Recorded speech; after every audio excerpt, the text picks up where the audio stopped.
Thank you very much for joining us for the midday news on Monday, the 19th of June, 2023. I sincerely apologize for bringing the news slightly late. This is due to circumstances beyond our control. However, the headlines: government challenged to look beyond the International Monetary Fund. Police in Samfia arrest a 40-year-old man for defying his 14-year-old stepdaughter. Witchcraft undermining the social cash transfer program in Shangombo district. In international news, Tunisia's envoy's resident in Sudan looted. And in sports news, head of Zambian mission in Morocco visits COSAFA Cup team. And now the news. Before we get into the details of the news, we break for some commercial.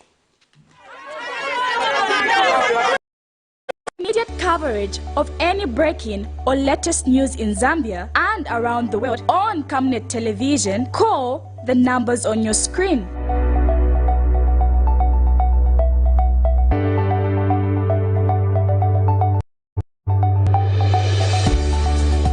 Camnet television, bringing to your screens fair news, impartial news, credible and reliable news all the time. Get the whole truth on Camnet World News.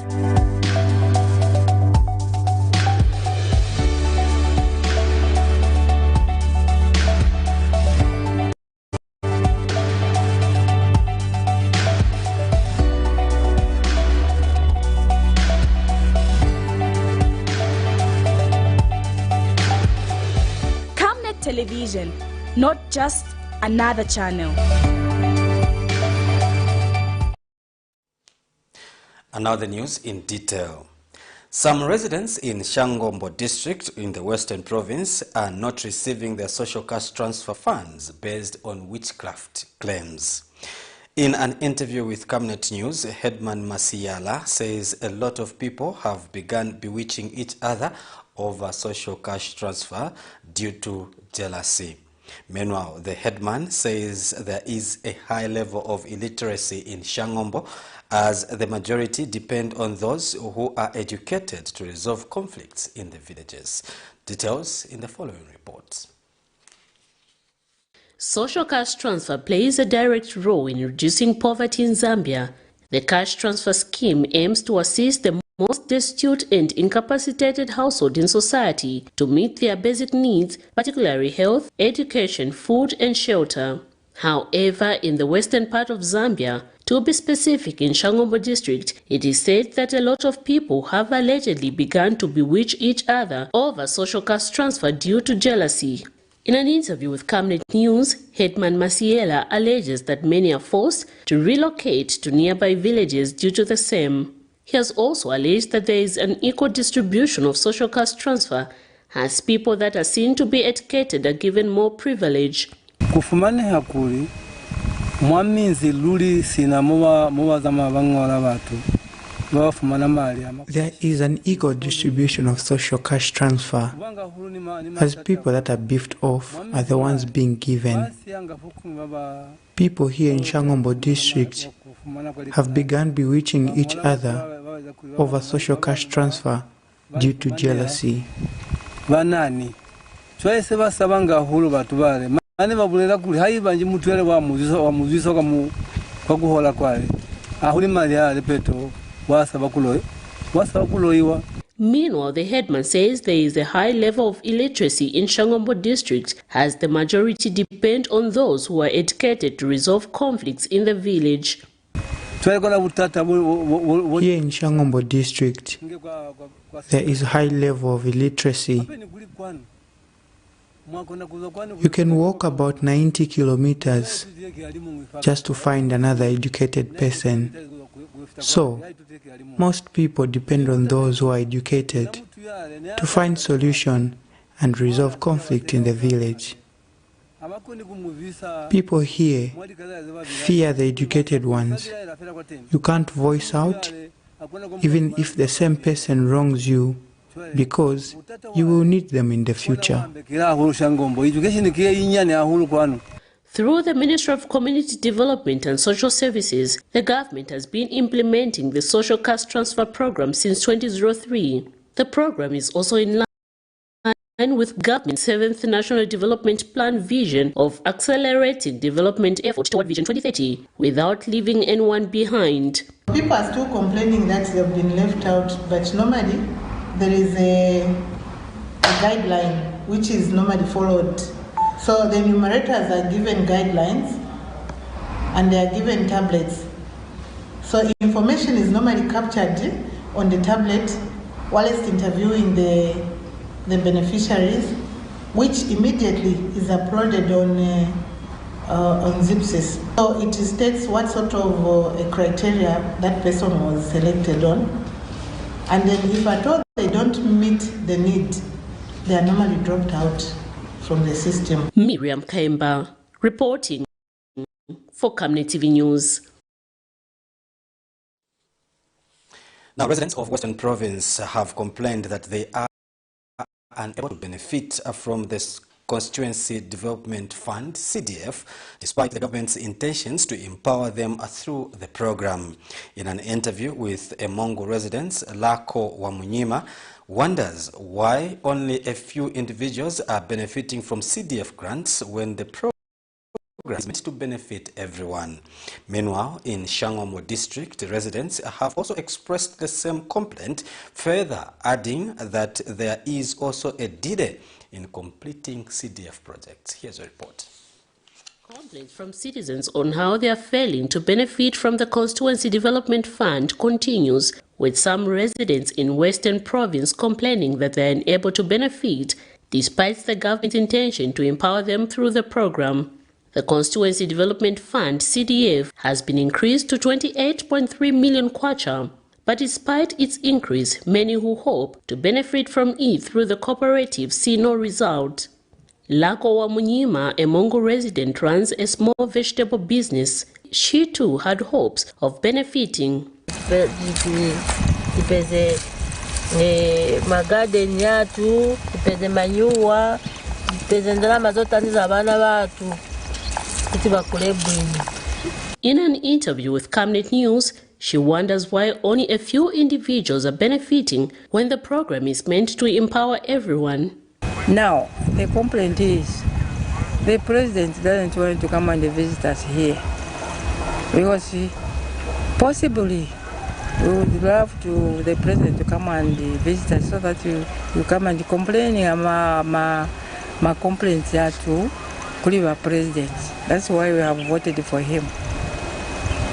Because Kuna Western Province, one, CDF is not seen. Out of 200 marketeers or 500 marketeers, there are only 20 or 25 who got that so-called grants or CDF.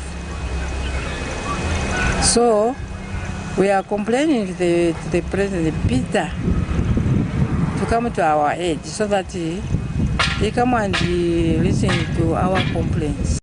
We want him physically to come and visit us. Meanwhile, in Shangombo district, residents have also expressed the same complaint. Empowerment Fund. You'll find that some members, some committees are requesting money, and the money they are given is less contrary to what they've been thinking to get so that they can improve their lives. And also you find that when we listen from the radios, some of the other districts in somewhere else, like Copper Belt and other areas, you'd find that maybe 20 groups they have been funded, 40 groups have been funded, but here you'd find that maybe very less. So the question is the money the same which they are given to those areas and to Shangombo? Constituency Development Fund is intended to support community-led developmental projects that are aligned with national development priorities. Its purpose is to provide funding for infrastructure projects such as schools, healthy facilities and roads, as well as social and economic development projects. With enhanced publicity on the expanded CDF, the program can change many more lives than it is doing now. Miriam Kaimba, reporting for Camnet TV News. A grade 7 pupil in Choma district of the Southern Province, Lloyd Mwala, has called on government to provide alternatives Alternative measures to address charcoal burning, which is the main source of livelihood in the rural communities. The Pew says most parents in rural communities survive on charcoal burning while disregarding the effects on climate change. Meanwhile, Keepers Foundation Zambia Executive Director Ezra Banda says government needs to redirect its climate change efforts to focusing on climate adaptation unlike mitigation. Here's a report. Zambia is highly prone to the effects of climate change, including increased temperatures, variable rainfall patterns, and extreme weather conditions such as droughts and floods as experienced in recent years. These changes pose significant threats to the country's agricultural sector, water resources, energy production, and overall socio-economic development. The need to prioritize adaptation measures in the country, especially among rural communities, cannot be ignored. As such, a grade 7 pupil of Choma, Lloyd Mwala, believes in the quest to provide climate adaptive measures. Alternative charcoal burning should be realized in order to cut down on the effects of climate change in the country, citing that charcoal burning is a major contributor to climate change. We all know that in southern province, especially in Choma district, they depend on charcoal burning. So, as a result, deforestation, which is the main impact of contributing climate change. So I can give you an example of charcoal burning. There's a lot of charcoal burning. How does it affect us as we school-going children? We are forced to go to sell charcoal instead of going to school. Even if you come back home at time, you can't go to school if you are tired or you are an empty stomach, or even if you go, you can't concentrate on learning. So our appeal from you, the Honorable Minister of Green Economy, is that we should introduce good skills, good driver skills, to empower our pies so that they do not depend on charcoal burning. In essence, climate adaptation is understood as the process of adjusting to the current and future effects of climate change, while mitigation means making the impacts of climate change less severe by preventing or reducing the emission of greenhouse gases into the atmosphere. Meanwhile, Keepers Foundation Zambia Executive Director Ezra Banda says the country has for a long time focused on climate mitigation, unlike adaptation, which it describes as unfortunate. Even if the rains come, with you, your life will be as usual. It won't be disturbed.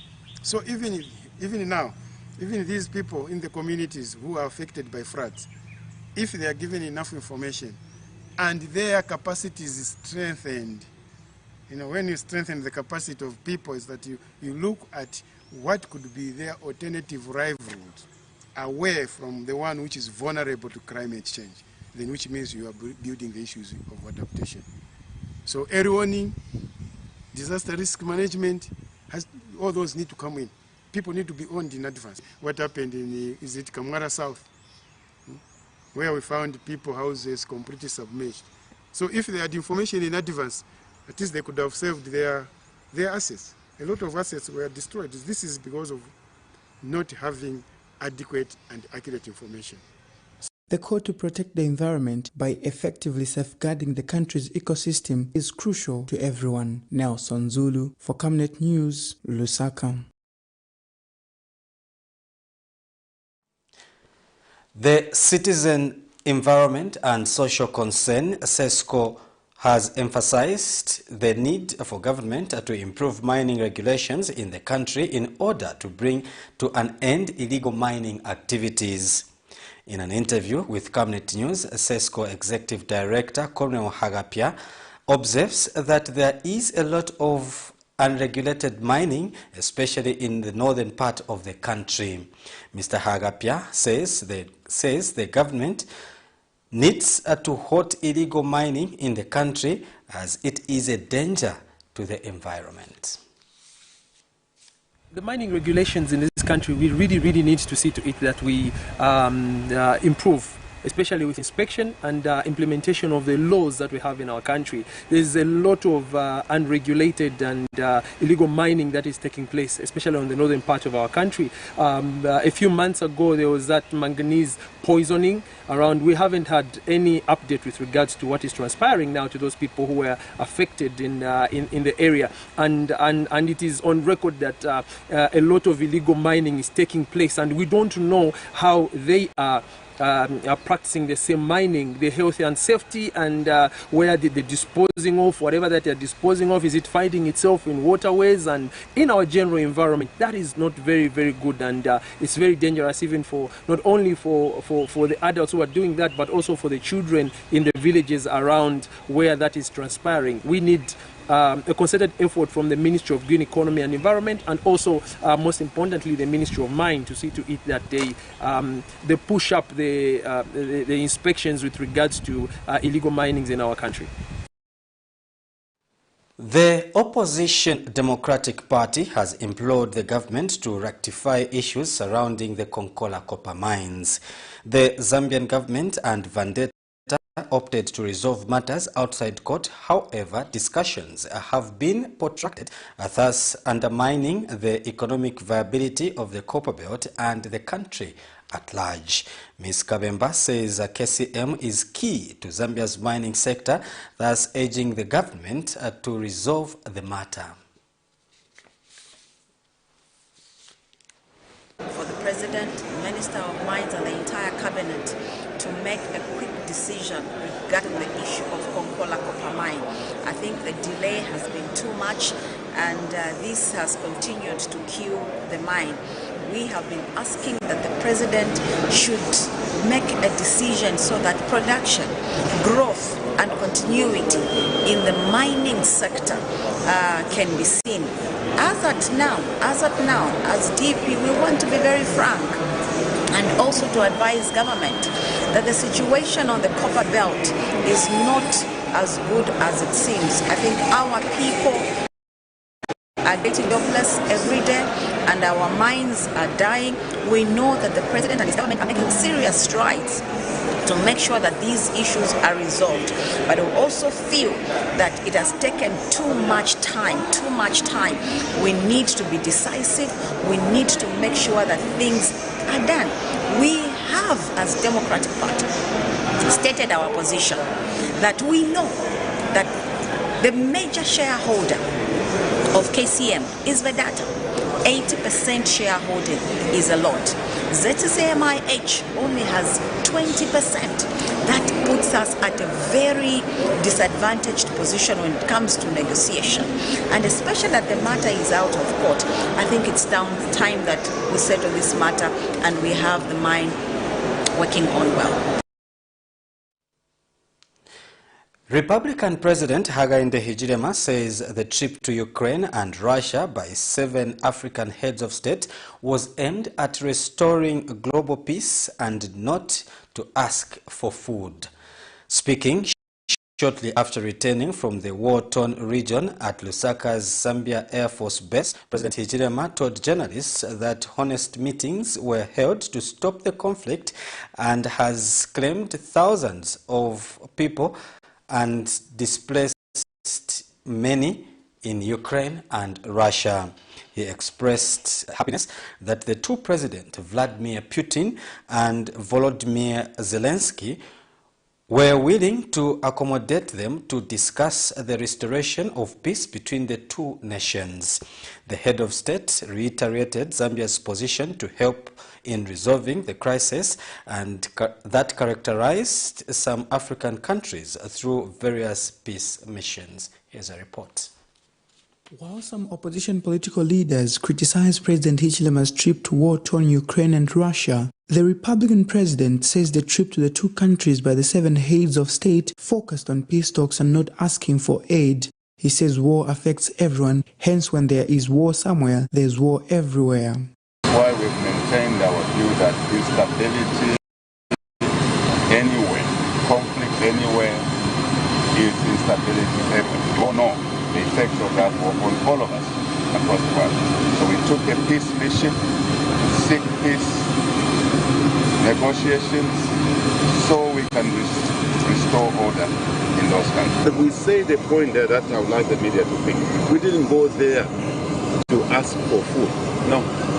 This mission was very clear. We are not there for gifts. We are not there for any philanthropic issues. We are there to restore peace.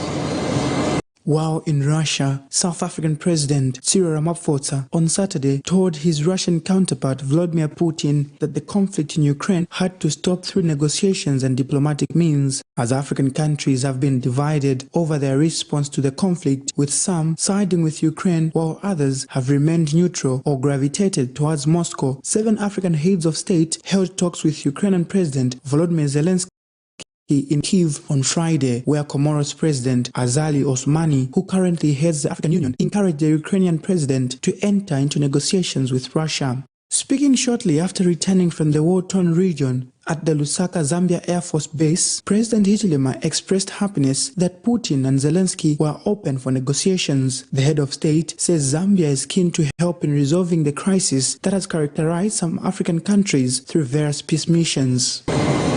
And I'm sure now you understand why, as your servant, I've been talking about the importance of national unity here.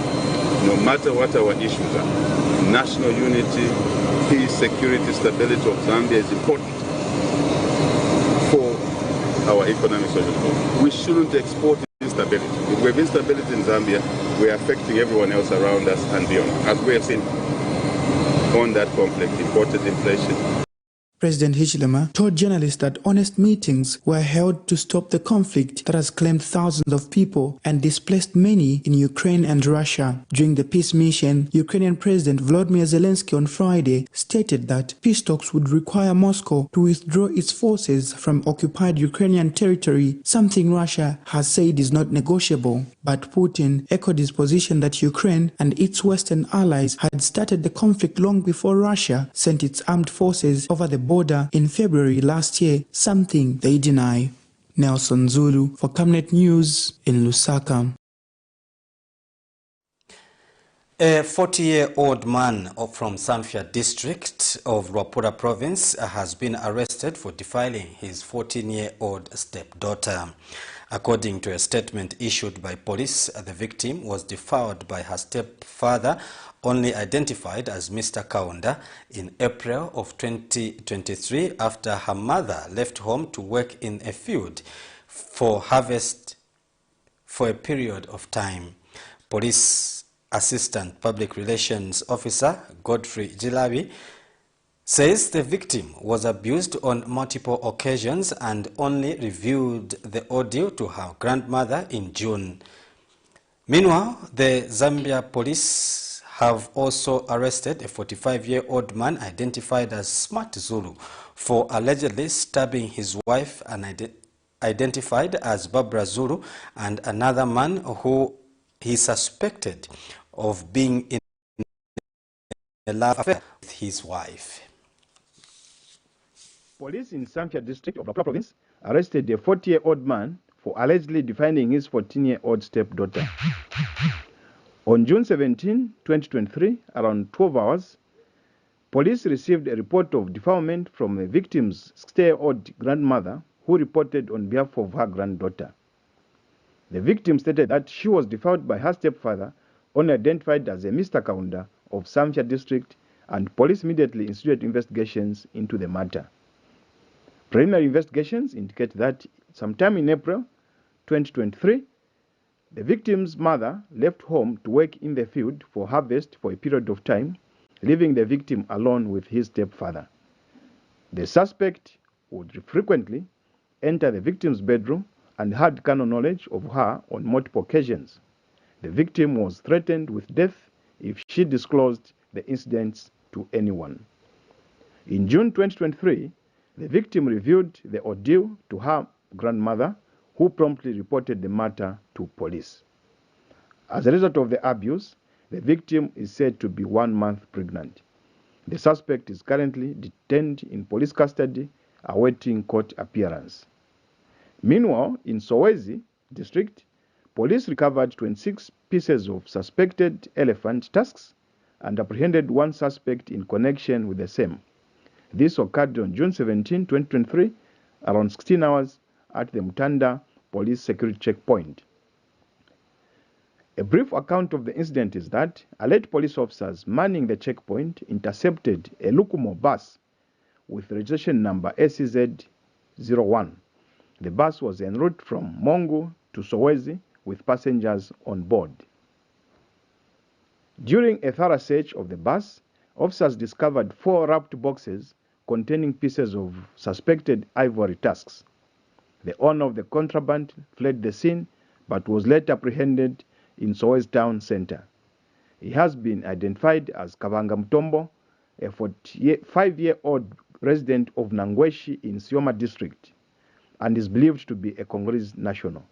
The suspect has since been handed over to the Department of National Parks and Wildlife officers for further investigations. Police in Chongwe district arrested a 45-year-old man identified as Smart Zulu for allegedly stabbing his wife identified as Babla Zulu and another man who is suspected of being in a love affair with his wife.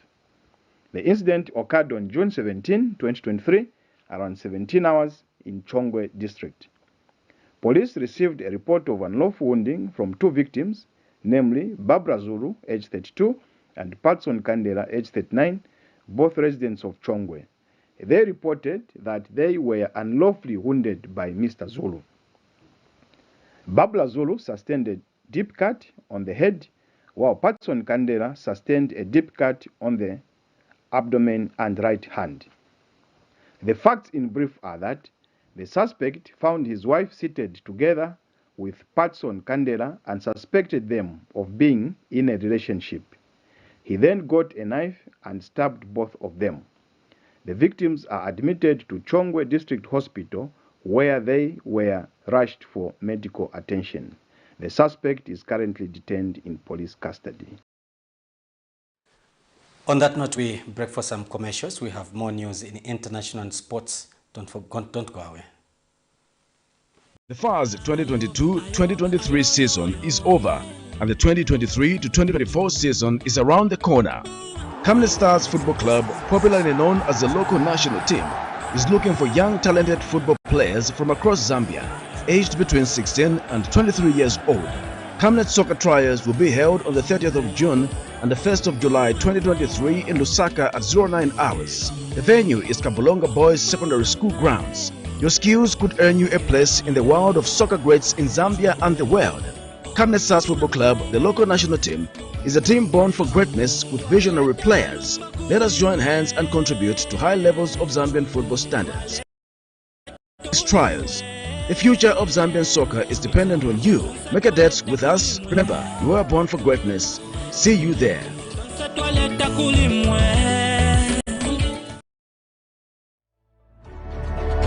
Water is life. Each drop counts and each must be cherished. Our tried and tested product meets all international standards. With our smart drip technology, we aim to deliver precision irrigation designed to reduce blockage and wastage, ensuring a high yield. Renglow, your smart irrigation partner. Welcome back, and now in international news, armed militias in the Sudanese capital Khartoum looted the residence of Tunisian ambassador to Sudan. The Tunisian Foreign Ministry said in a statement on Sunday. The Foreign Ministry called the development a grave violation of the Vienna Convention of diplomatic relations and a flagrant violation of the sanctity of the headquarters of the diplomatic missions. The ministry called for the perpetrators to be tracked down and held accountable while calling for restraint and an immediate end to the fighting in Sudan, which began in April. A number of embassies in Khartoum have been ransacked since the start of fighting in April, including those of Qatar, Kuwait, Libya, Jordan, and Oman. And finally, in sports news, the head of Zambia's mission to Morocco, Elifas Chinyonga, on Saturday paid a courtesy call on the Chipolopolo Kosafa team in Rabat ahead of tonight's friendly against Morocco under 23 at Complex Sportif. Ambassador Chinyonga visited Zambia at the team's hotel in Rabat, where he officially welcomed the team to Morocco and rendered his mission support ahead of the friendly. The friendly is the second of two pre-2023 COSAFA build-up games for Chipolopolo B after losing 3-0 to Kuwait in Cairo on the 12th ahead of their regional title defense at the tournament. South Africa will host in Durban from the 5th to the 16th of July. Morocco is using the friendly to prepare for the Under-23 AFCON. It is hosting from June 24th to July 8th. That's it. That's all we had for the news at 12. But before we go, another look at the stories that made the headlines. Government challenged to look beyond the International Monetary Fund. Police in Sanfia arrest a 40-year-old man for defiling his 14-year-old stepdaughter. Witchcraft undermining the social cash transfer program in Shangombo district. In international news, Tunisia's residents in Sudan looted.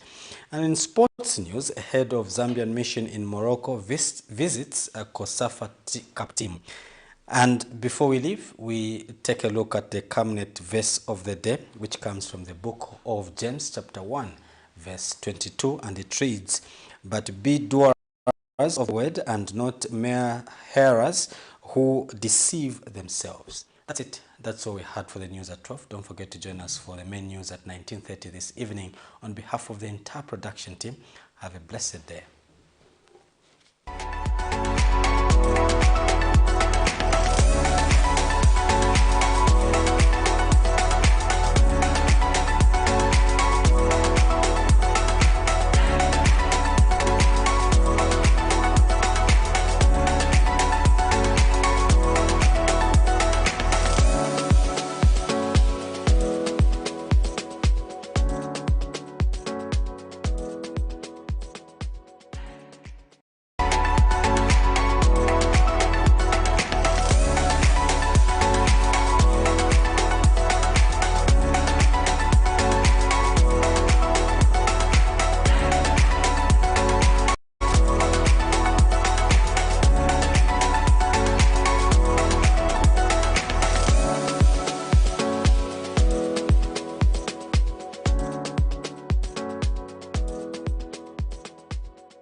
Thank you very much. It's another beautiful Monday. Welcome to the Lunch Cafe. My name is Marco Kwakos. Now, this is a program that comes to you every Mondays, Tuesdays, Wednesdays, and Thursdays, every day at exactly 12 hours. We come to give you what is happening in the country as regards current affairs. Now, today we are back and we are doing the same.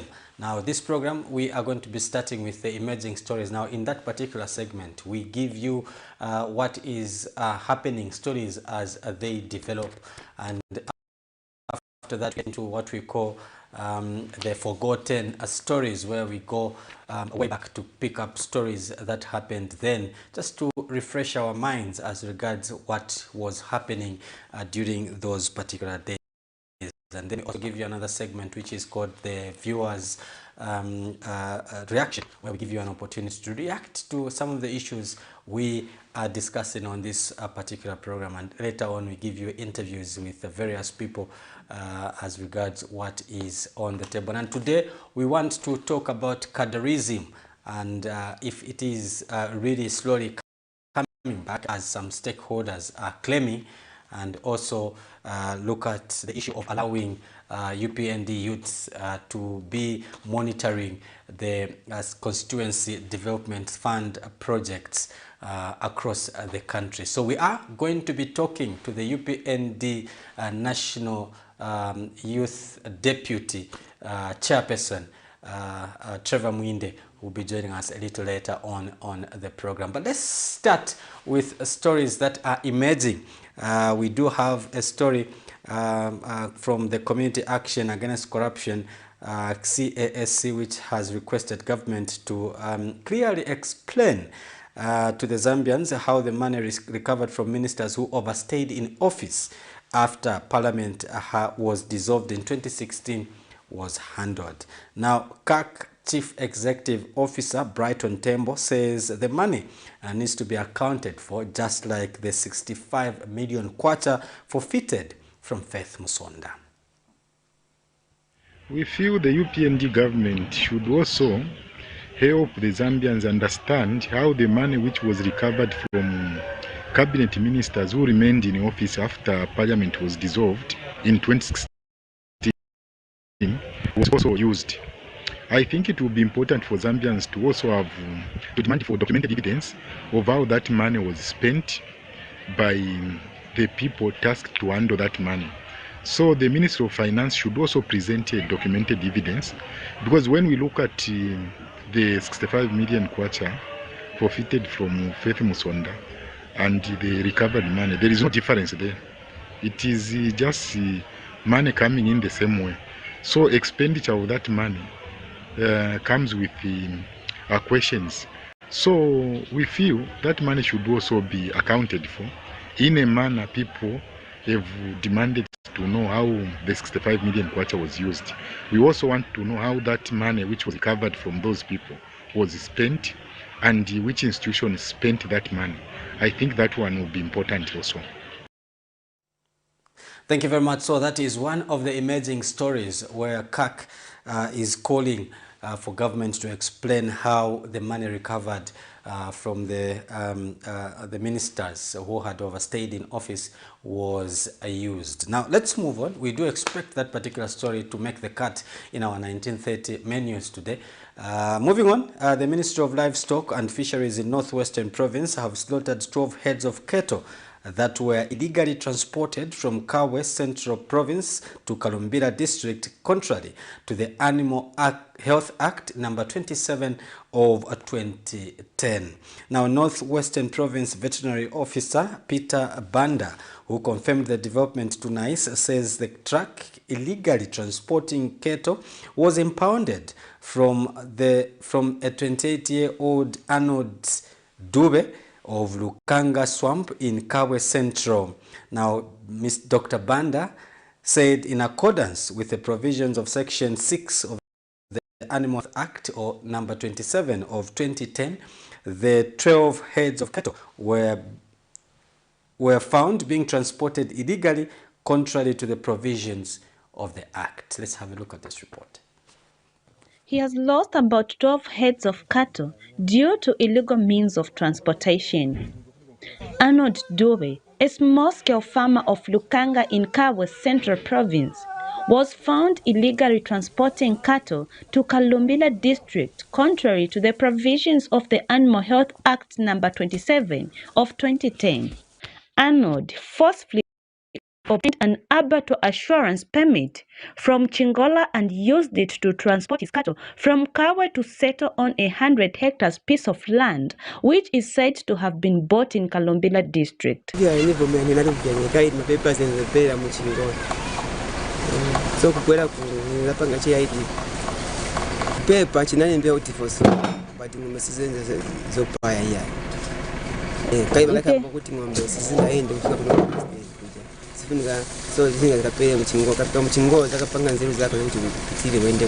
This has not gone well with the Ministry of Livestock and Fisheries in the province. What actually he did was he went to Chingola Abattoir, obtained the abattoir, and he presented it to Kawe Veterinary Office, reporting that he was taking his 12 heads of cattle to Chingola for slaughter, which was not the case. moved illegally without stop movement permit from Chingola to here. So as a word of caution, we know that farmers are coming to Northwestern Province, maybe because of climate change and because we have a lot of land here. But our advice is that let the farmers follow the right procedures by going to the veterinary offices where they're coming from, and they'll be told of the procedure. Section 73F and G of the Animal Health Act prohibits giving false and incomplete information knowingly for the purpose of obtaining a permit.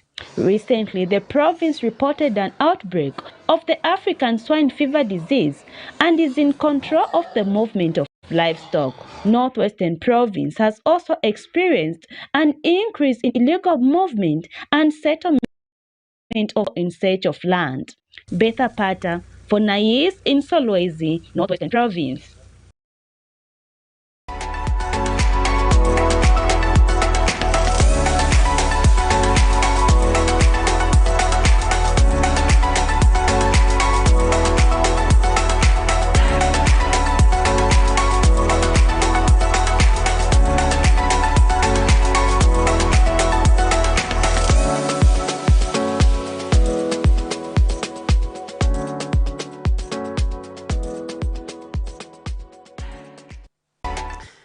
Moving on, the Zambia Empowerment Hub for Entrepreneurship and Skills Training, ZEHEST, has urged the government to expedite the meeting with the Chinese government to restructure debt in the country.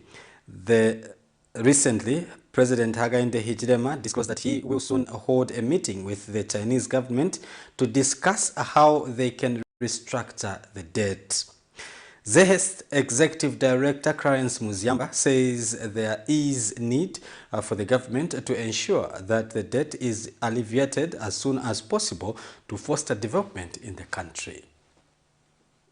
As Zambian Empowerment Hub for Entrepreneurship and Skills Training, ZEHEST, a think tank organization, we would love to congratulate His Excellency President Hakainde Hichilema on his new assignment as COMESA chairperson. That is a welcome move, and we are wishing him God's blessings and love as he takes up the mantle of ensuring that there is peace, love, and unity in our region as he takes over as COMESA chairperson. We also want to urge the president to use the position to unite Africa. As Africans, we have a lot of resources which we are not putting into good use. We want to remove all the trade barriers which are hindering us to trade with our other continents and within ourselves. Because we know that if we trade amongst ourselves, then we are going to develop our countries and improve our economies. In the same vein, we also want to appreciate and encourage the president. We heard that he talked about the debt restructuring, meeting the Chinese president as a youth organization, ZEHEST, and as members of the Zambia CSO Debt Alliance. We want to encourage the president to meet everyone that we owe to ensure that our debt is restructured. Right now, as young people, we are feeling the impact of the debt crisis, in that we know that if we collect all the revenues. Thank you very much. And moving on in sports now, the Zambia Handball Association has declared the team ready for the forthcoming beach games to be held in Tunisia. Association President Victor Bwaliabanda says the team leaves for the tournament on Tuesday is in high spirits, and he is hopeful that they will perform well.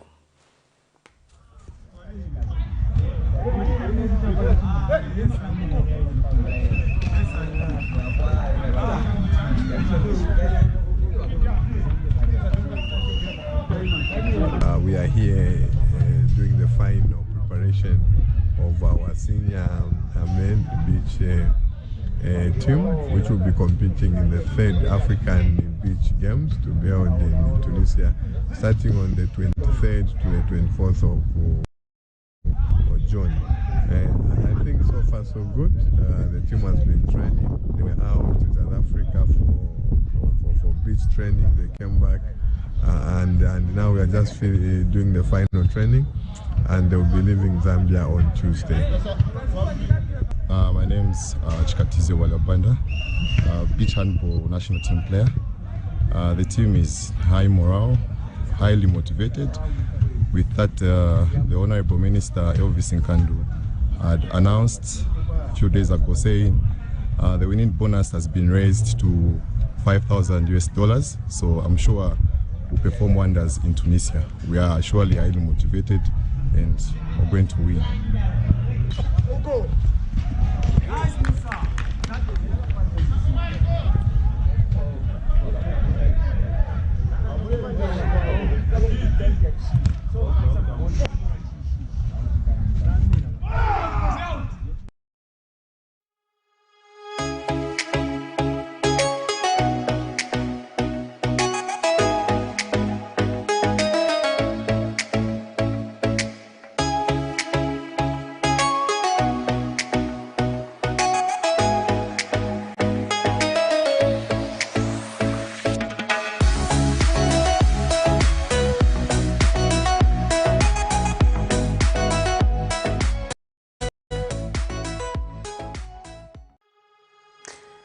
Thank you very much. So that is what we expect in our news at 19:30. Do make sure that you join us for that particular bulletin so that you can get details of the stories that we have given you hints on that are happening currently, as our reporters are in the field giving us what they are working on, and of course what we expect at 19:30. Now let's get to the segment which brings some memories to us. In 2021, during the run-up to the 2021 general elections, journalists on several occasions had fallen prey to vicious political cadres. In this vein, the Zambia Police Service decided to train the journalists to prepare them for election coverage. Let's have a look at this. It's a rare mutual feeling between two camps that rarely trust each other. The Zambia police and the media are now coming together in a countrywide drive aimed at creating mutual understanding in the operations of the two institutions. Journalists across the country have praised this collaborative effort of the media organization of Zambia and the police command to train over 1,000 journalists in rudiments of safety and security. This is the time that Zambia is mourning its founding father, the father that preached peace and unity, the father that preached the theme of Pamosi. So if we have to uphold and carry on his legacy of Pamosi, we have to start from these modest things that perhaps we just say, it's because they are overzealous. This training has been very educative. I'm grateful to bloggers of Zambia and the Zambia Police for inviting us, the media from different parts of the country, to train us and to highlight to us the importance of the police and the journalists working together. We, the journalists, we are not supposed to consider the police officers that are their enemies. These are very, very, very good partners. It's just that in the past there was a little bit of mistrust between the two, us and the journalists and even the police. Police Command wants dialogue with the media across the country to continue. The police and the media share a symbiotic relationship. They are mutually dependent on each other.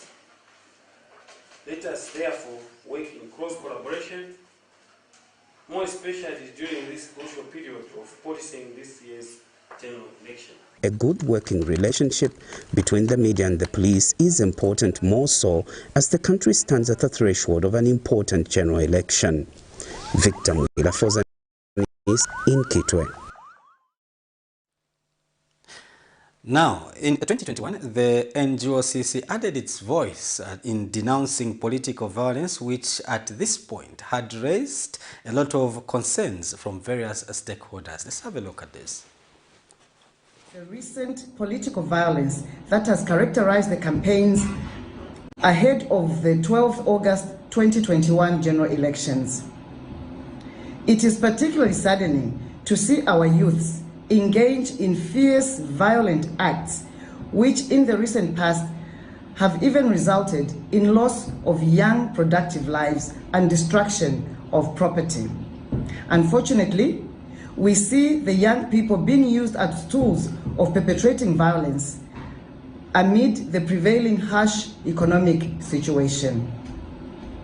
What has been happening in some parts of the country between the Patriotic Front, PF, and the UPND, United Party for National Development, leaves much to be desired and is obviously against the aspirations of our forefathers who envisaged a one Zambia, one nation. The violent clashes that have been witnessed between the two major political parties over the last few days are counterproductive and totally uncalled for in a democratic dispensation. If what was witnessed in Mpulungu, Namwala, and most recently in Lusaka is anything to go by, the Zambian people have cause to worry about the kind of leadership the two parties offer. This is not definitely the Zambia our forefathers envisaged. NGOCC in the recent past is on record and has consistently been condemning violence perpetrated by political cadres.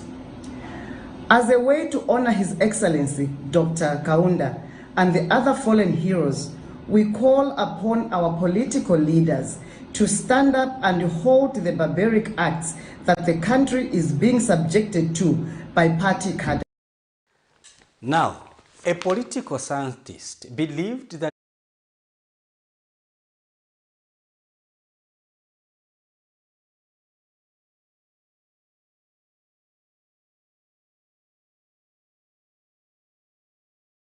in the elections. Let's have a look at this.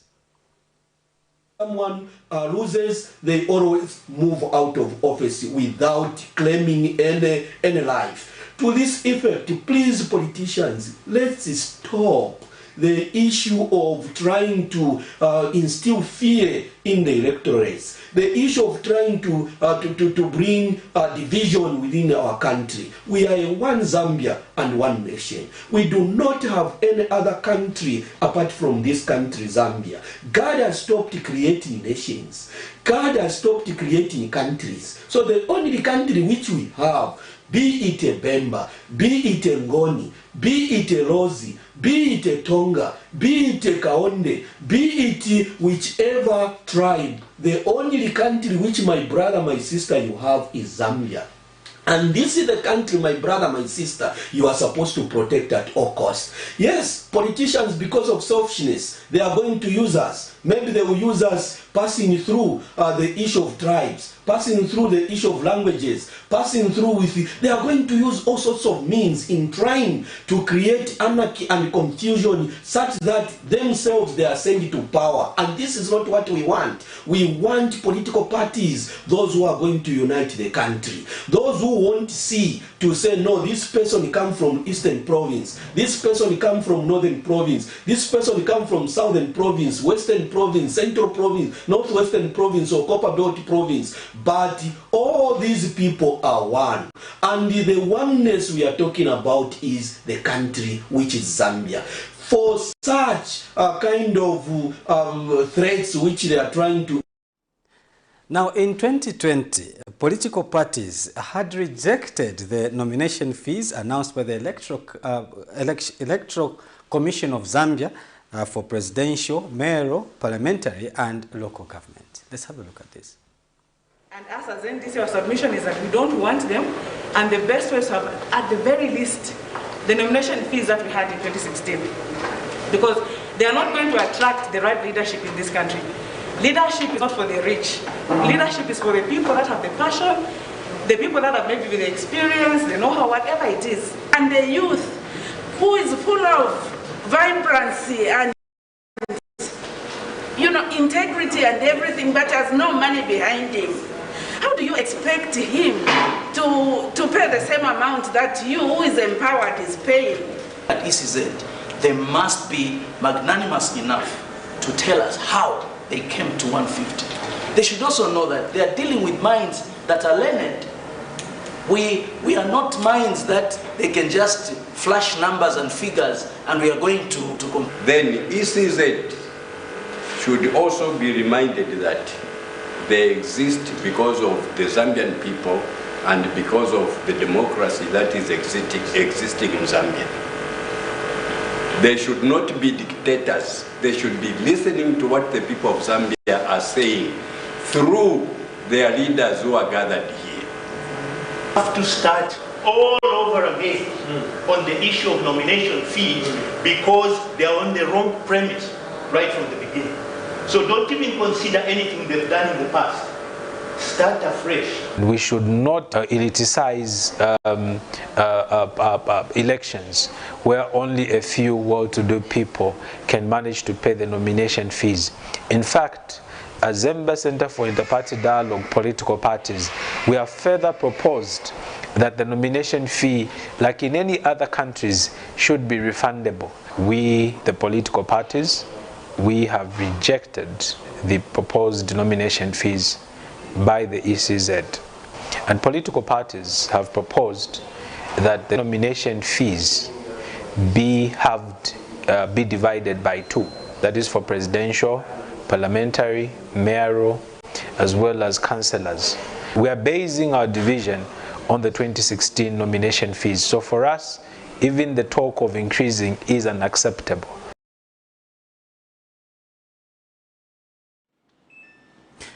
Now, in 2020, TIZ had also joined a number of stakeholders in rejecting the Bill 10. Ladies and gentlemen, we take this occasion to equally raise our concerns at the manner in which Bill 10 is being discussed, especially by cabinet ministers, who, being political leaders, really should seek to unify the people of Zambia in order to achieve success at constitutional making. The growing intolerance for divergent views is unacceptable, and we are exceedingly worried that our ministers are even willing to show uncharacteristic disrespect to church leaders, as we witnessed a few days ago by a group calling themselves the Association of Catholic MPs, all in the name of passing Bill 10 at all costs. Now, the mere fact that Bill 10 is bringing about so much division in the country is a strong indication as to why it should be taken back to the drawing board. A constitution that is forged from adversity is surely not going to stand the test of time. In conclusion, it is our considered view as CSOs that our country is at a crossroads and our leaders are not paying attention to the many challenges that the majority of people are facing, especially now that we have the huge challenge of the coronavirus pandemic. Instead of addressing the pandemic and its consequences, our leaders have focused their energies on calling for the arrests of youth activists who have a right not to be happy with what is transpiring in the country and to express that unhappiness within the realms of their constitutionally guaranteed freedom of expression. Now, our leaders are focusing on Bill 10 when small and medium entrepreneurs are suffering because of the COVID-19 pandemic and its effects. We, the citizens of Zambia, need explanations on our growing debt crisis. We need explanations and comprehensive updates on the management of COVID-19 donations. We need explanations on the status of the Access to Information Bill, Forest 27, the Mukula Tree Saga, and many other issues that are of concern. Finally, in 2021 on this day, Kalingaringa residents had gone 3 days without water. Let's have a look at this. Water is among the vital commodities on earth that are needed for survival of human beings. However, in developing countries like Zambia, access to water in rural and some urban communities is not so easy. Even more importantly, accessing clean and safe drinking water is not always easy. Driving us back, Water scarcity has been the talk of the day in Kalingalinga as residents have gone to an extent of admitting an impossible fight against COVID-19 and potential cholera outbreak. For 3 days now, these residents have been going to mass media residents to fetch water for survival. Those that spoke to Camnet television say it was not the first time such a situation was happening in the area. The residents who expressed displeasure at the worsening situation have also revealed that they are still billed despite water being unavailable. I stay in Kalingalinga in a boarding house, and we have been having a water crisis for the past 2 days. It's very difficult right now. Like, we need water, and this, COVID and cholera, how are we supposed to prevent that without water? So we really need water, and the fact that I'm a student, it's really difficult. Concerning the water challenge in Kalingalinga, the people here of Kalingalinga, they've not had water for 3 days now. And looking at the situation the country is passing through right now, the issue of COVID, it is very difficult for them, to be hygienically without water. They need to flush their toilets. They need to wash. The issue of washing hands. How can one do that minus water? So the government should, the council should really take keen interest in looking and being concerned with the health of the citizens of Zambia, because it's not good. I'm really touched. I'm not a resident of this area, but I've got friends, and actually I've just come to visit one of my friends, and he's complained bitterly about the situation. So tunayangane boma kai vatitandizeko pamanzi. Sometimes timangati bemanzi 1 week. Penango timangati bemanzi so chabe yapi yankala penango 3 days itilibe. Tambo tapa kumasimedia. Penango na kumasimedia nako mayadi vamatitana vantu manzi. So sedachita bwanji man. Reporting for Camnet Television in Lusaka, Zambia, Namwenga Mwenga. Thank you very much. Now remember that this is an interactive program where we are going to be giving you an opportunity to get in touch with us and give us your thoughts on what we are looking at this particular afternoon. We gave you a number of stories from the Emerging Stories segment and also the Forgotten Stories segment. So you can give us your thoughts on any of those stories that we shared with you in the next segment, which is the viewers' reactions. But before we do that, let's take a short break. The Ukusefya Bangwena Organizing Committee proudly present Legacy on the Greens, a prestigious golf tournament commemorating the 10th anniversary of Mwinelubemba Chitimukulu Kanyantamanga II's reign. Join us as we tee off with Mwinelubemba Chitimukulu Kanyantamanga II on the 23rd of June at the exquisite Bonanza Golf Course in Lusaka, Zambia, for a day of elegance, camaraderie, and regal competition. Legacy on the Greens, celebrating Mwinelubemba Chitimukulu Kanyantamanga II's 10th anniversary on the throne. Don't miss this regal affair. Reserve your place today.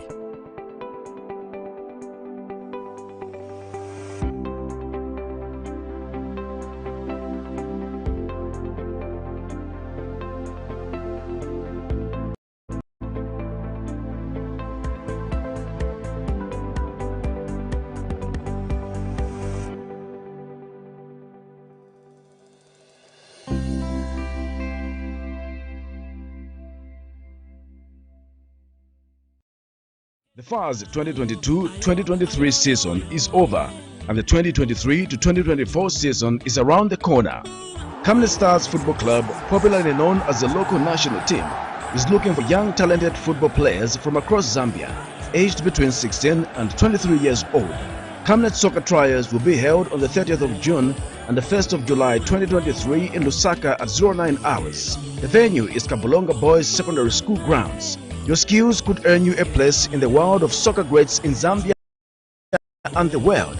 Camnet Stars Football Club, the local national team, is a team born for greatness with visionary players. Let us join hands and contribute to high levels of Zambian football standards. Don't miss these trials. The future of Zambian soccer is dependent on you. Make a date with us. Remember, you were born for greatness. See you there.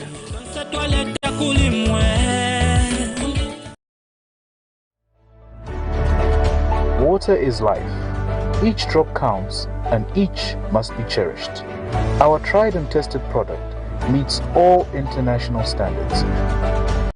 With our smart drip technology, we aim to deliver precision irrigation designed to reduce blockage and wastage, ensuring a high yield. Renglow, your smart irrigation partner. It's time. Camnet TV brings to you an exciting kids show called My Creation. Join me, Sarah Chandamagazagia, to interact with kids with special skills and talents between the age range of 9 to 17. This show will come to you every Saturday at 13:30 on Camnet TV, not just another channel.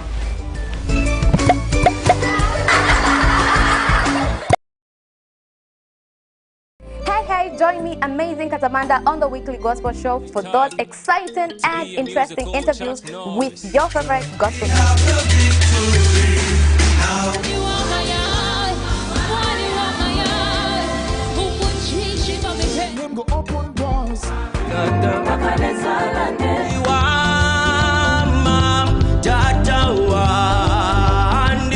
Hold on to me when it's too dark to see. You cannot put your power back to Hallelujah. And this time around, we are bringing to you entertainment news and the countdown, as you guys are able to nominate your top 3 favorite music videos of the week.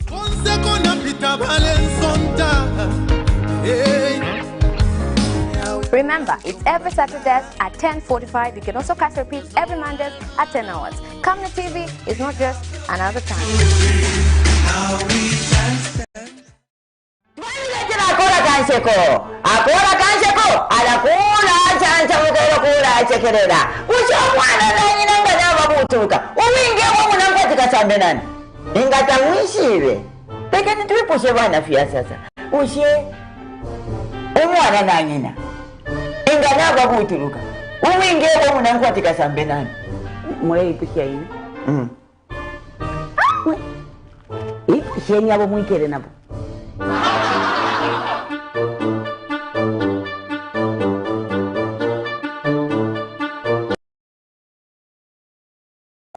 It's time. Camnet TV brings to you an exciting kids show called My Creation. Join me, Sarah Chandamagazagia, to interact with kids with special skills and talents between the age range of 9 to 17. This show will come to you every Saturday at 13:30 on Camnet TV, not just another channel.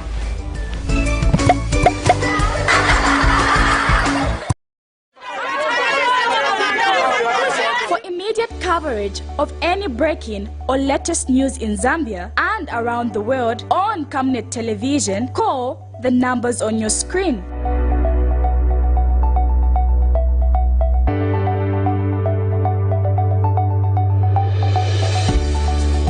Camnet Television, bringing to your screens fair news, impartial news, credible and reliable news all the time. Get the whole truth on Camnet World News.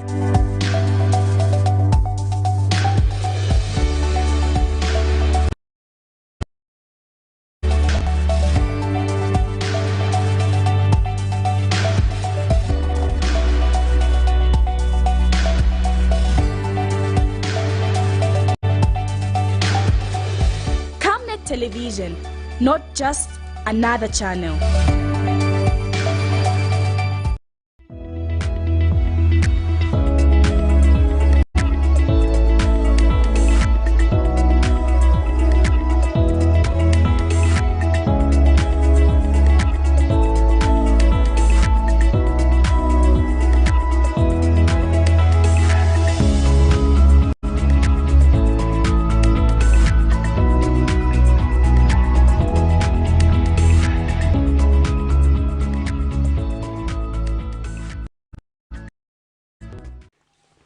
Thank you very much. You are still watching the Lunch Cafe on Camnet TV, and as we did promise you, we are going to be talking to the UPND National Deputy Youth Chairperson, Trevor Mwinde, just to discuss a few issues that are happening in the country right now. And Mr. Mwinde is here with us this afternoon. Mr. Mwinde, thank you very much for making it to Camnet. Welcome to this interview. Thank you very much, Mr. Kosi, for inviting us. And we also want to thank the viewers and listeners, wherever they may be, countrywide and globally. We thank you. Let's get straight into it. Last week, the party did instruct the youths to monitor CDF projects. Some sections of society did not take this in good light. They say this will breed cadreism. What is your quick reaction to that? In any given environment, it can be in a political setup, church, home, school. Most of the times, anything that which is unbecoming is usually observed by the younger generation because they are inquisitive. They tend to probe things as they come and as they move. So if the youths are to be negligent of the status quo or what is obtaining in the country, then we are likely to miss a lot of opportunities, especially that the youths are the ones that went to register very early in the morning. The youths are the ones that were beaten. The youths are the majority that were used as tools of violence. The youths were actually used as political rags among Vikoropio. So we instructed the youths, and it was just a reminder. There was not even any push for the youths to do what they are supposed to do. It was a kind of a comrade's wake-up call and reminder that which we needed the youths to be alive to the fact that let them take ownership of what is obtaining in the country. And as a country, we cannot isolate the youths and the women because these are the vulnerable groupings which every sober society intends to protect and stand with time and again. There are systems in place. Actually, last month, we saw President Hichilema handing over land cruisers for the purposes of monitoring CDF projects. How far should the youths go? Or your instruction, how far did you tell them they can go in monitoring these projects, considering the fact that there are already systems in place that monitor the CDF projects? Systems are there, and the systems will always be there. That's why there's even a common narrative or a common adage which says structures follow systems. Systems are what defines how we live. Even here, when you are talking, I must be able to follow through into a sober conversation. Sure. That is how we are also interpreting that systems are there, they were there, and will always be there. But you know, systems are also operated by people. And these people also, they are prone to make mistakes. And we are not saying the political cadres are the ones that are mistake-free. These political cadres as well, they can make mistakes. But look, believing in what is right, we just reminded the youths that they need to take ownership. Because they are the ones that will report that once upon a time in this country, there was a new Dawn administration, and its color was red. And once upon a time in this country, there was a government or a leadership system that which allowed that land cruisers be given to constituencies. There was a government that which also increased the CDF. They will live to tell the story, but they cannot live outside the happenings of that particular story, whereas it is happening in their country. So there is nothing that which is irregular about allowing the youths to be part and parcel of the CDF, because look, above all, most of the people, if there are people that may complain about anything not happening, it would be the youths, it would be the women.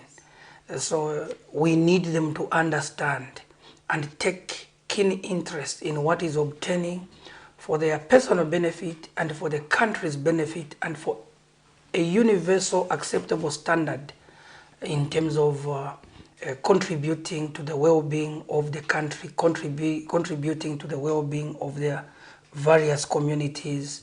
And it is just normal. We don't expect, I'll give an example of what was obtaining. We don't expect a person who studied WhatsApp and a person who knows only WhatsApp and a person who knows nothing else other than that to come and design our roads, to come and even tell us.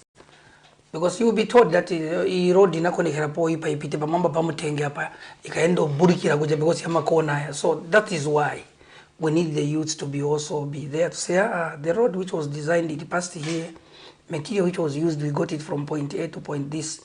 It will be easier and cheaper to run systems and administrations with our own people. After all, there is no government that which does not want to impart its experience to its own people. Chirimonga chitayara. When you are pushing a tire, when you are descending, you are holding its brakes. When you are climbing up the hill, you have to sweat with it. So we have been pushing this tire of UPND. We pushed it when we were descending. We pushed it when it was in the muddy grounds. We are pushing it when it was climbing. And now when it is now on a flat land, you want us to go stingarekerereko mudalapa manje nikuigwiririra mushe tilinayo pushing forward so chabe mushe na morale. Some sectors of society claim that cadarism is beginning to resurface in bus stations and in markets.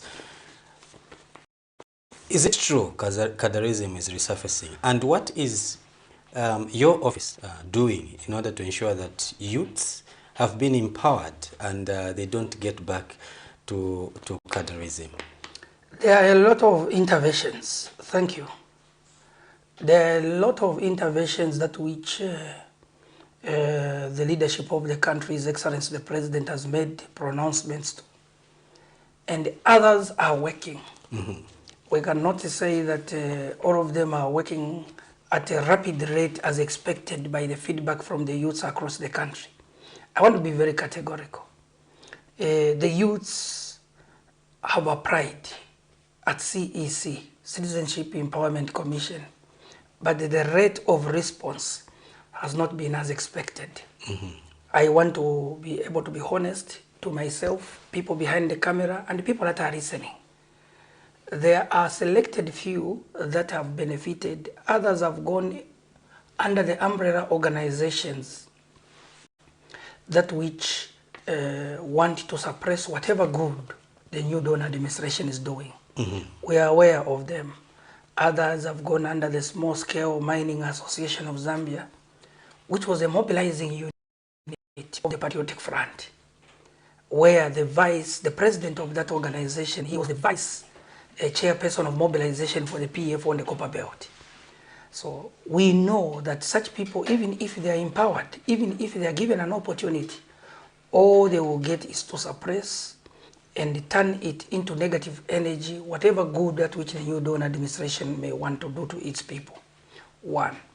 Then two, there are resources that which have been allocated within the CDF. Those resources, there are resources that which are meant for skills. There's a 10% which is meant for youth activities. All that is a robust achievement by the new Dawn administration together with the UPND-led government, where we have had a deliberate policy that which means well, means a win-win situation to the majority of our youths in this country. As if that was not enough, recruitments across the country. All these recruitments, it has been a policy that people that are applying, they must be 35 years and below, making sure that most of the graduates, most of these youths that are school leavers, they are put within the catering group so that they are taken care of in terms of their youth needs across board. And We are also aware that most of the youths were dropping out of school deliberately because there was no initiative that which saw them to be pushed through and learn and push their educational frontiers further. But the new Dawn administration brought in a policy of free education, scrapped off examination fees, and it also further pushed the meal allowances to the students, which was with quite a long time. These are not just political moves. These are deliberate moves calculated at making sure that a youth will have sense of belonging, a youth will have a well-navigated, well-calculated direction through which their lives can be able to spur to the greatest heights. And it is also adding hope, it is also adding courage, and it is also making the Zambian youths universally acceptable that they are not hungry people anymore. Those are measures that which His Excellency Hakainde Hichilema, his cabinet, and the running mate, they have brought in to making sure that the youths feel at home. We are also aware that there has been a lot of identification of talent in the country. Zambia so far is doing well at sprinting. We have got the youths that are doing well recognized. They have minted gold medals. We have got the Zambia national team having won. The levels of motivation in terms of the players, it's unbeatable. The $5,000 was a motivation good for the guys to also do a spirited fight on the field. We want to congratulate them. We want to say congratulations to the football team, the national team. Congratulations, Bach Polo Polo. Yes, please, we have a lot of women that have also come with sports activities.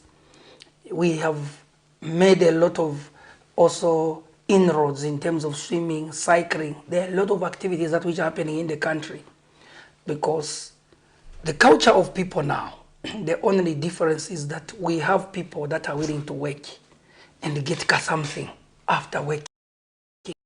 Before we had people that were willing to sit and fold their arms, intimidate you and get what you have sweated for free. And all these irregularities have now been put where they belong, and the leadership of the country has concentrated on what is good for the meaningful development of the country. The agenda now going forward is that anybody who has what it takes and who has a brain sitting rightly, properly between the shoulders, they will also be able to participate in the affairs of the country without them being intimidated. We have lost lives, just as I earlier on said. We have had a lot of challenging, a lot of turbulences around the youths and their abuses in terms of the political sphere and the horizon in the country. You speak well, and you give a very beautiful picture of how things should be without cadreism. Yes, sir. Now, there are claims that cadreism is resurfacing. Have you received these reports? We are getting there. We are getting there. Yes, amidst all these achievements, there are also pockets of colleagues, comrades, and just as well, even when you were eating shima, regardless of how good the meal was, crumbs will never miss the table. There will always be crumbs or a drop of a lamp that which you intended to put in your mouth drops off. So there are also misfits in terms of people that want to collaborate with their uncle, their cousin, their nephew, their neighbor who was showing certain traits of behaviors that which is deviant with the current regime. So that is where now we have these mushrooming cadreisms in terms of people thinking that they can go back to go and start claiming for land, to go and start claiming even to push agendas for shops in markets, to go and push for even intimidate people and charge people unnecessarily. But thank God that the new Dawn administration has given everybody space to trade, space to compete favorably those that are strong and those that have got what it takes, they will be able to carry the day and smile the loudest. So we know that there are people that also want to perpetuate a certain conversation that the New Dawn administration is not doing enough. If we are to compare, which most of our colleagues, comrades in the media circles have been saying, do not compare. But there is no world that which exists without comparison groups. Because fortunately enough, politics also has become to be a science. That being the case, Mr. Kozi, it means that comparison groups have always to exist. All these achievements that which I've explained, they have been done under the duration of 2 years in the leadership of the country. What more if this New Dawn administration was given the space to run this country for more than 10 years? It means that most of these complaining groups, even the ones that which want to show traits of stubbornness, arrogance, insolence, and all, they will be able to be shaped in before they are shipped out. In order to have a conducive environment, it takes a lot to train the mind of people. These cadres, sibana badwire mu time ya UPND, sibana badwire mu time ya PF, but banakuliramu mu time ya PF, and their behavior was confirmed to be a varied and validated behavior standard. In terms of our behavior signature, sir, we have what we do, we have what we've been doing. Struggling has been our narrative. And in the few years God has given us to be alive to date, there are many people like yourselves and a few others that will be able to accept that we have what we do.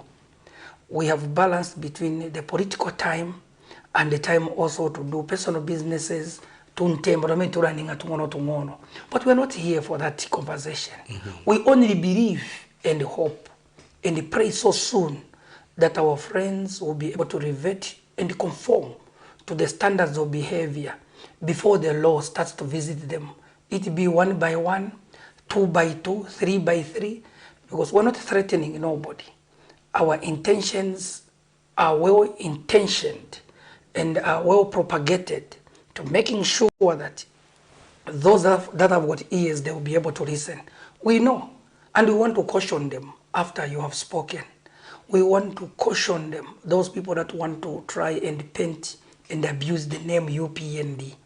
UPND is not going to be part and parcel to be used as a standard for one person to misbehave, miscalculate, but also that must also be understood clearly to the friends in men and women in uniform, and the people that are market masters, and the people that are even supervisors for people that seem to have UPND inclination in them at whatever level. That does not mean that the UPND people should be treated with contempt. That is not a guarantee that muntu akaoneka wa UPND mu market mbogamba wati ndiye kadarizi bamene banalesa. No. Give them space to trade. Even if we are aware that 95% of the shops in almost all these markets, they are still in the hands of former regime cadres. We are aware, if not 98% of the shops that which are in these market, bus stations, bus stops, even phone booths are in the hands of the former, the opposition political party cadres. But with us, we have learned to coexist and to compete favorably. And we will not be in the position to fight unnecessarily. We will also be able to seek for opportunities in a competitive, health manner, which will promote oneness, togetherness, unity of purpose, and a Zambian environment must flourish. A Zambian youthful environment must flourish, and the women folk must also have equal opportunities with the male folks to represent the standards of the UN Charter of 30% women representation in whichever area of life we are doing. The opposition political parties had a briefing some 2 weeks ago and claimed that the UPND is using the police to arrest the opposition to destabilize them. What is your reaction? I want to thank the opposition for the press briefing that which they had, uninterrupted press briefing that which they had. It is not too long ago that the same police that which they are saying the UPND is using, somebody was boasting that in Nebo Nawade Mishitira Mabuti ayo. It is me who was your boss. We have heard people boasting, trying to make sure that the police can work against the government of the day, to make sure that they demean and disrespect the existing leadership structure which has been put by the president, even to disrespect the cabinet minister responsible of the police. The police minister, first of all, we have a sober man, Honorable Jackie Muimbo. The police minister is doing very well, and we want also to thank His Excellency the President of Zambia for having given and accorded that man an opportunity to work, because if it were given to a person like me, even for 30 days, I think it would have been done at a rate of maybe 300% more than it was done by them. Mm-hmm. Because if you are to look carefully and analyze how these are happening, it is which one is better? Should the police target a voter, or should the police target a fake leader? So it is better that the police must target fake leaders. There are a lot of people that are going to stand as a dragon with 7 heads in one body. So these dragon kind of leaders, they must be dealt with. And these dragon type of leaders we are talking, there is no way. One political party, 11 presidents, 11 heads in one unit. So there is no way that which we can, it's not acceptable, not only in Zambia. Yes, we can have appetite to be called a leader or a president someday. But we have seen unprecedented levels of appetite to run to become president of this country by the opposition that wants to accuse the police of anything. They can even make a tsunami on a teaspoon. The opposition that which we have in this country, they can make almost a whirlwind that which can cover the space of Lusaka out of one mouth. They have been preaching confusion. They have been preaching unreasonable rumors, forging documents, wanting to cross this organization, destabilizing society. And in other countries where people are not as peaceful as Zambians, we have seen that countries, they have even been brought to a standstill, turmoil took over, and confusion. It's very difficult, fellow Zambians, to rebuild and brand a country and decide that we must have peace. We must give kudos to His Excellency Hakainde Hichilema, who has moved on from not only brokering for peace at Zambian level, he has moved on to take up leadership mantles within the region, recognition, and within the African cycles with fellow African leaders. It's not done in isolation. They have even managed to go and step even in the war zone, that which is in Russia and Ukraine. Those are not mean achievements. So peace, when it comes to peace and stability, these days, we are drinking, we are patronizing one bar with the likes of Maxwell Chongo, and they are able to tell us that, Mr. Mwinde, do you know that in a few years back, it was a taboo that you and me can sit to drink together. This time around, your vehicle would have been burnt. This time around, you would have been running in Muchigazi, you would have been assaulted. So all those things compounded together, we lost a lot of innocent souls. These policemen, they were being used, a few selected policemen, they were being used to disorient, destabilize society, and do what was fit for the politician then. Now, the policeman who knows the narrative comes back to you saying, "No, sir, what you did was wrong by sending me to go and do this akugwira." Then you want to start showing resentment to society and labeling them to say, no, they are doing wrong, they are doing this, they are doing this. It's uncalled for. Let's respect the police. Let's respect the authorities that which we have put in place. We've got a constitution in this land. let's not think that your political power and appetite to govern this country, you alone in your head, can change how everything can happen in a country. No. Let's learn to consult, and let's learn to unify the country, and let's build on the peace which His Excellency Hakainde Hichilema has so far done and demonstrated. Has the governing political party have a hand in the arrests?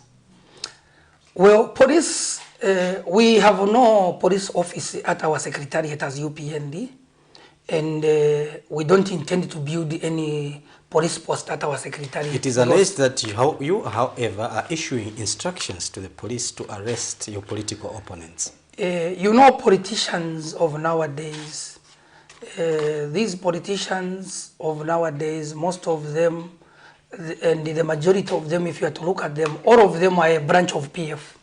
They are cohorts of PF. They are the positions in the Patriotic Front. And they have just differed because of maybe positioning. That's why we are saying it's a dragon of many heads, but with one body. They are serving a common interest, and the common interest is standing on the vindictiveness and the anger. And we are not going to take anything that they say with any pinch or any a value attached to it, because if you look at it, you will find that the people that want to antagonize the police, they themselves, they are the same people that could insult a senior police officer at force headquarters. They are the same people that would even be in the position to abuse, go and beat up police officers at the division. They are the same people, the cadres that would stand around Kasangura Road, punch to punch with policemen. They are the same people that would even bash a traffic officer. They are the same people that were even saying, now foreign minister, I like to come back and take, advocating for people to be transferred unceremoniously. So today, how do they want to become the darlings of the police? And they are the same people who are standing out and saying, how do they blame the police? They are saying we have our people inside the system, and these people are loyal to the PF. And then let the loyalty now show. Yes, let the loyalty show. Yes, we are aware that there are certain government institutions where these very politicians, they recruited their children. There are certain organizations that which are well known. They recruited their children, and when they recruited their children, with the main aim of making sure that they dwindle the chances of success in the fight against corruption. And we as citizens, we are monitoring. And all the truth is that a case does not rot. We have heard the people that committed the case in 1972, they are being prosecuted now. So a case does not rot. And there shall come a person who is more vindictive, because if His Excellency Hakainde Hichilema was vindictive, looking at the number of times he was arrested, I think many people would have been speaking from the police cells, and he would have not brought in or brought out a conducive regulation or policy directive of saying we should do arrest after investigations and for a minimum amount of time. Now, talking about corruption, yesterday in our news we did have Pastor Peter Chanda, the NCP president, calling the fight against corruption under the UPND a sham. How would you describe the fight against corruption? I want to thank Pastor Peter Chanda. You know, it becomes a bit difficult sometimes to comment on people that have titles like pastor. Because when you want to comment, people are going to say, no, you are fighting the church. So we want to just say, Peter Chanda is an opposition political party leader. For which political party? I don't know. NCP. NCP. The NCP political party president has got a lot of skeletons in his wardrobe. He's an estate agent. Let him resolve the issues that which are surrounding his rangos, people he has swindled. Let him just go back to the drawing board. Peter Chanda, stop masquerading yourself as a leader. You are a mouthpiece of the PF. You are known because they were protecting you from going to prison or jail.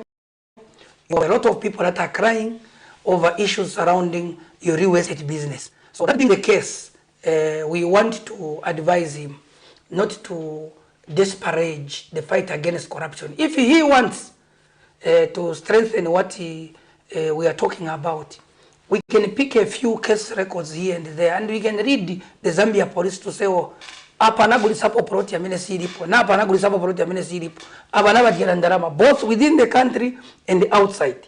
So we have the narrative of what has been obtaining, and we are mature enough for not having to talk. Corruption is actually defined not only based on what one intends to do, but by the standards of living that which you also exhibit to society. So we want to find out from Pastor Peter Chanda, how is he leading his life as an opposition political party leader, and how many people are in his rank and file of a political party. He's running, he himself is running a very corrupt organization that which is baseless, which has got no grip on the political status quo in this country. Because we have never heard him praise the government. We're expecting him maybe to hold a press briefing to congratulate the new Dawn administration for the Land Cruisers that which were distributed to the constituencies. Every time, opposition, every time you wake up is to speak something negative about the new Dawn administration. Positive criticism, it builds. But the negative energy, the amount of bitterness, arena Zambia. Na mwena mwibene. Ababena abantu. Eba kwatoru mfimbiru olubi sana na olupato olubi. Pantu ababene eba lera ndoko bati hagainde ijirema is bitter. How can a person who was being victimized be bitter? Uyu nikateka nomba na kwata ama instruments na makafi akwe batinga kurange chawe batu kuti na mukaka wakuti achitashani na kwata. But nibanga aka kapo directly issuing a directive. Mulemu tuko kwamba akachero kuyafika ichunguro. Ero alifunyapo neriyefu ndeli yakwe batinga mwamu tukamwara akakwa. Alifunyapo kwe bati tumone nomba musebane. Bamumone nomba obututu. Politics tema butamputiyo. Politics mangaro y'abantu akwe bati abakwana fye bino bwino. Yes, politics te yakwe bati yo today's a pantu for question. No, don't always be siding with certain people because of certain traits and the beliefs that you benefit. We know Pastor Chanda, the president of NCP, with all due respect, he has been a very consistent mouthpiece of the opposition patriotic front, and he has never been able to support the new Dawn administration. He has indeed his issues that which, because if a person decides to go public, we will also discuss his affairs public, because he is now an institution of leadership in the country, so he needs to come out open on how his transactions are, other than him coming out disparaging the government and the leadership of Hakainde Hichilema and Madam Mutarena Rumango in the open and the broad daylight like this. It's unacceptable. Let's play mature politics and let's stop being cadres of other political parties. Voyage through and speak a truthful message. Maybe one day the Zambians can have trust and hope to trust in the mentality and the type of leadership you want to offer. He, however, brought out the issue of the fight against corruption. What successes would you point at as a party to say, okay, during the fight against corruption, we did this, and these people were jailed for this for corruption? Well, His Excellency has been very deliberate in his statements. He has mentioned that we need to do investigations before you arrest. And you have also heard the Drug Enforcement Commission Director General, Mr. Banda. He has stated that we will be able to take success stories to the court. We will not be able to gather smoke and deliver to the court. We, all of us in the UPND, all of us are almost either going to government to go and demand for compensation. Because almost every notable cadre or member of the UPND, including the likes of Joe Mabuti, they were all incarcerated, detained, when they go to the High Court, acquitted. The likes of Trevor Mwinde, when they go to High Court, acquitted. So, all in all, the fight against corruption is on course, and if people have not been arrested, it doesn't mean that there is nothing tangible happening. The leadership of the country wants to be focused, eyes on the ball, and let's move stage by stage. Let's not jump the gun or the barrel. Let's move stage in a sequence. We shall head where we are headed to, because we have sober leadership, leadership which is impartial, leadership which is not going to let us down. This is a watertight decision which means well to making sure that the well-being of Zambians is prioritized rather than individual ego. So these politicians that want to push an agenda that others go to jail faster, there is no desperation. Zambia is our country. After all, the country won't erode. It won't run away. We will play our part at a given time and leave it for others also to dance further. Yes, this is a platform. I will not be a youth chairman forever or deputy youth chairman forever. So the fight against corruption is on course, and whoever wants to talk about it in the negatives, we will be able to see. We have got confidence in the judiciary. We have got confidence also in the investigative agencies of the government, including DEC, SEC, and police. So we will not be in the position to preempt every other move. Let's see how it will germinate. So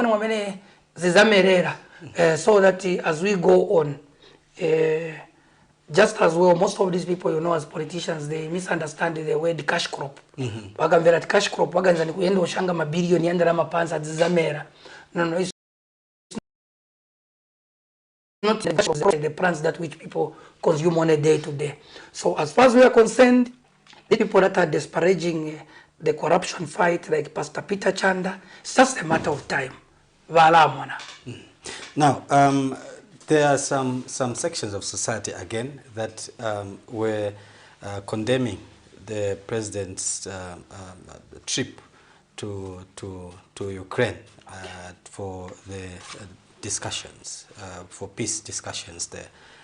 What is your quick reaction to that? The Bible says in the book of Matthew chapter 5, verse 9, "Blessed are the peacemakers, for they shall be called sons and daughters of God."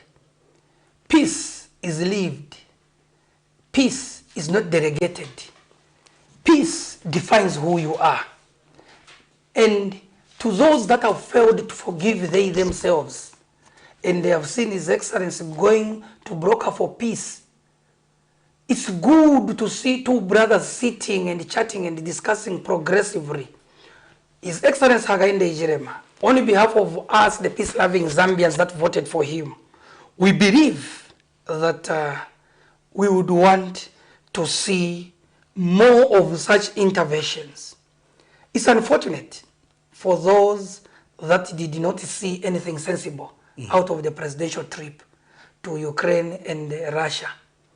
Most of the establishments that which we have in the country in terms of defense, we rely on Russia.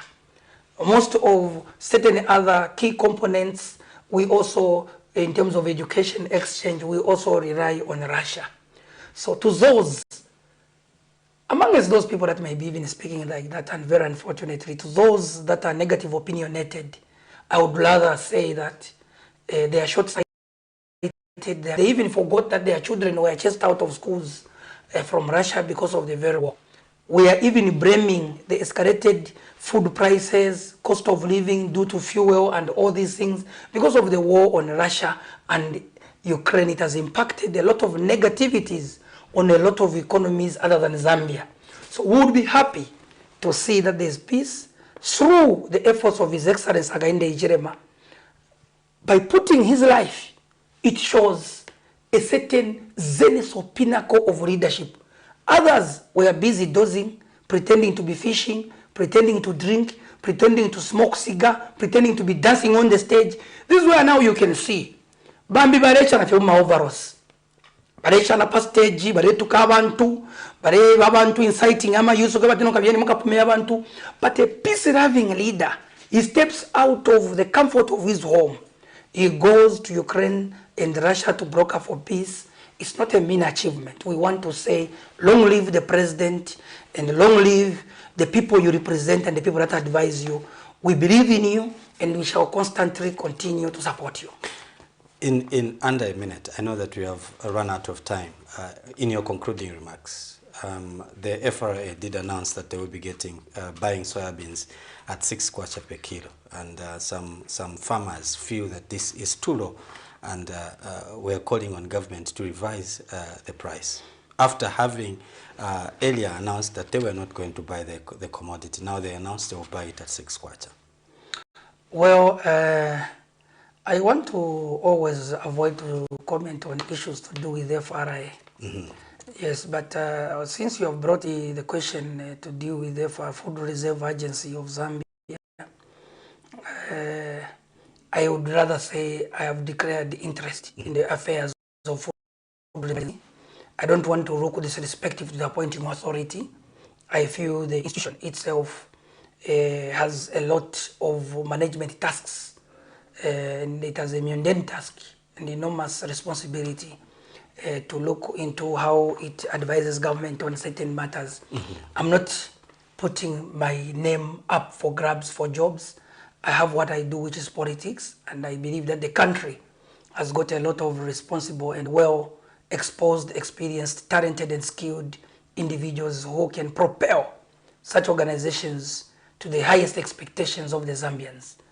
It's not good for people to keep on saying one thing and then you do the other thing. So I've declared interest on Food Reserve Agency as a leader. I would rather we do a much more researched and a proper approach to the conversation surrounding because I'm one of the farmers that is cultivating soybeans. So we leave it for today there. I'm grateful for the time that which you have given us on the platform, but we believe that we can do better, and may God bless those that have taken time off their busy schedules to listen to what we have submitted today. Mr. Mwinde, I would like to thank you very much for making an appearance on the Lunch Cafe. Thank you, sir. Very good to thank you. You have been watching the Lunch Cafe on Camnet TV, and we were just having an interview with Mr. Trevor Mwinde, who is the Deputy National Youth Chairperson for the United Party for National Development. On that note, we come to the end of today's program. But don't forget to join us again tomorrow as we bring to you another exciting and informative program. On behalf of the entire production team, have a blessed afternoon.